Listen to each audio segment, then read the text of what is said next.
بسم اللہ الرحمن الرحیم۔ السلام علیکم ورحمۃ اللہ وبرکاتہ۔ نحمدہ ونصلی علی رسولہ الکریم، اما بعد۔ آج کی اس ویڈیو میں بیان کیا جائے گا کہ وہ کون سے 3 لوگ ہیں جن کا کوئی روزہ قبول نہیں کیا جاتا۔ ان لوگوں کو رمضان میں بھوک و پیاس کے سوا کچھ نہیں ملتا۔ محترم ناظرین، ماہ رمضان امت مسلمہ کے لیے اللہ تعالیٰ کا خصوصی انعام ہے۔ یہ مہینہ نزول قرآن کا مہینہ ہے۔ اس ماہ مبارک میں پروردگار کے خاص رحمتوں اور برکتوں کا نزول، فراخی رزق، ایک دوسرے کی خیر خواہی اور جنت میں داخل ہونے کے لیے اور جہنم سے نجات حاصل کرنے کے لیے کاوشوں کا مہینہ ہے۔ اللہ تعالیٰ نے یہ مبارک مہینہ اس لیے عطا فرمایا کہ 11 مہینے انسان دنیا کے دھندوں میں منہمک رہتا ہے، جس کی وجہ سے دلوں میں غفلت پیدا ہو جاتی ہے، روحانیت اور اللہ تعالیٰ کے قرب میں کمی واقع ہو جاتی ہے۔ تو رمضان المبارک میں آدمی اللہ کی عبادت کر کے اس کمی کو دور کر سکتا ہے، دلوں کے غفلت اور زنگ کو ختم کر سکتا ہے، تاکہ اللہ تعالیٰ کا قرب حاصل کر کے زندگی کا ایک نیا دور شروع کر لے۔ جس طرح کسی مشین کو کچھ عرصہ استعمال کرنے کے بعد اس کی سروس اور صفائی کرانی پڑتی ہے، اسی طرح اللہ تعالیٰ نے انسان کی صفائی اور سروس کے لیے یہ مبارک مہینہ مقرر فرمایا۔ بہرحال روزے کا مقصد تقوی ہے۔ اسی تقوی کے حصول کے لیے اس آخری امت پر سال میں 1 مہینے کے روزے فرض کیے گئے اور روزے کا وقت طلوع صبح صادق سے غروب آفتاب تک رکھا گیا۔ پھر رمضان میں روزے رکھنے والوں کے لیے ایک عظیم انعام رکھا ہے۔ حدیث مبارکہ میں حضرت ابو ہریرہ رضی اللہ عنہ سے مروی ہے کہ حضور نبی اکرم صلی اللہ علیہ وسلم نے فرمایا، روزہ دار کے لیے 2 خوشیاں ہیں جن سے اسے فرحت ہوتی ہے۔ ایک فرحت افطار، جب وہ روزہ افطار کرتا ہے تو خوش ہوتا ہے، اور دوسرا فرحت دیدار کہ جب وہ اپنے رب سے ملے گا تو اپنے روزہ کے باعث خوش ہوگا۔ اس حدیث پاک میں روزہ رکھنے والوں کو ملنے والی 2 خوشیوں کا تذکرہ کیا گیا ہے۔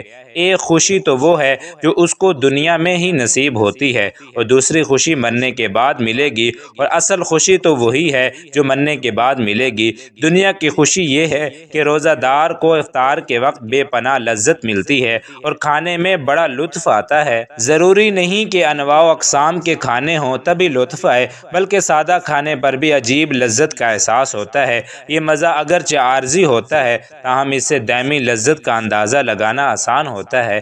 دوسری خوشی وہ ہے جو دائمی ہے، جو آدمی کو اس وقت ہوگی جب اس کی آنکھ بند ہوگی اور وہ خدا کے سامنے حاضر ہوگا۔ اس وقت جب وہ آرام اور راحت کو دیکھے گا تو اس کو اپنے روزہ سے بے حد خوشی ہوگی اور سوچے گا کہ میں نے بہت اچھا کیا کہ یہ روزہ رکھ لیا، آج یہ روزہ کام آ رہا ہے۔ اگر میں نے روزہ نہ رکھا ہوتا تو آج میری بری حالت ہوتی۔ اس طرح وہ بندہ اپنے روزہ سے اس دن خوش ہوگا۔ اب ان بدبختوں کا ذکر کرتے ہیں کہ جنہیں رمضان میں بھوک اور پیاس کے سوا کچھ نہیں ملتا، یعنی ان لوگوں کا کوئی روزہ قبول نہیں کیا جاتا۔ حضرت ابو ہریرہ رضی اللہ عنہ سے مروی ہے کہ رسول اللہ صلی اللہ علیہ وسلم نے ارشاد فرمایا، بہت سے روزہ رکھنے والے ایسے ہیں کہ ان کو روزے کے ثمرات میں سے بھوکا رہنے کے علاوہ کچھ بھی حاصل نہیں ہوتا، اور بہت سے شب و بیدار ایسے ہیں کہ ان کو رات کے جاگنے کی مشقت کے سوا کچھ بھی حاصل نہیں ہوتا۔ مطلب یہ ہے کہ آدمی اگر گناہ کرے، یعنی غیبت اور ریا وغیرہ سے نہ بچے، تو روزہ، تراویح اور تہجد وغیرہ سب بیکار ہیں۔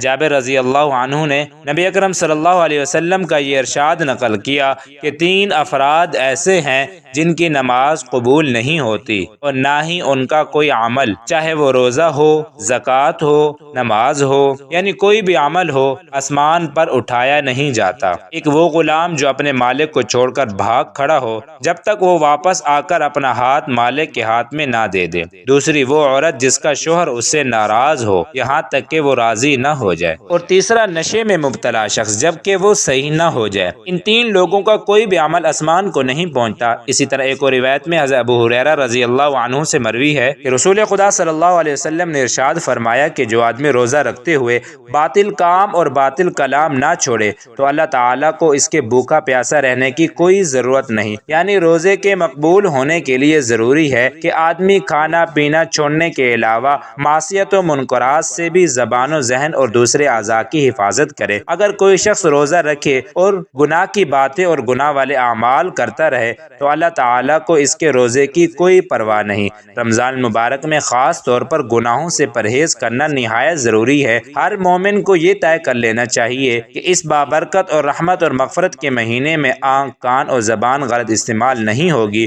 جھوٹ، غیبت، چغلخوری اور فضول باتوں سے مکمل پرہیز کرے۔ یہ کیا روزہ ہو کہ روزہ رکھ کر ٹیلی ویژن کھول کر بیٹھ گئے اور فحش و گندی فلموں سے وقت گزاری ہو۔ کھانا پینا اور جماع جو حلال تھے ان سے تو اجتناب کر لیا، لیکن مجلسوں میں بیٹھ کر کسی کی غیبت ہو رہی ہے، چغلخوری ہو رہی ہے، جھوٹے لطیفے بیان ہو رہے ہیں، اسی طرح تو روزے کی برکات جاتی رہتی ہیں۔ عائشہ صدیقہ رضی اللہ تعالی عنہا سے مروی ہے، ایک حدیث پاک میں ہے کہ اگر روزہ دار سے کوئی شخص بد کلامی اور جھگڑا وغیرہ کرنے کی کوشش کرے تو روزہ دار کہہ دے کہ آج میرا روزہ ہے، یعنی میں ایسی لغویات میں پڑھ کر روزے کی برکات سے محروم ہونا نہیں چاہتا۔ ان تمام احادیث شریفہ کا مدعا یہ ہے کہ روزے کا مقصد تقوی اور رمضان مبارک کی برکات اور رحمتوں کا حصول ہے، اور معصیت و منکرات سے پرہیز نہایت ضروری ہے۔ اس کے بغیر تقوی کی سعادت سے نفع نہیں حاصل کیا جا سکتا۔ اللہ تعالی سے دعا ہے کہ اللہ پاک ہم سب کو اپنی رحمت سے ان تمام باتوں پر عمل کرنے کی توفیق عطا فرمائے، رمضان مبارک کی قدر دانی کی توفیق بخشے، اس بابرکت مہینے کے اوقات کو صحیح طور پر خرچ کرنے کی توفیق نصیب فرمائے، آمین ثم آمین۔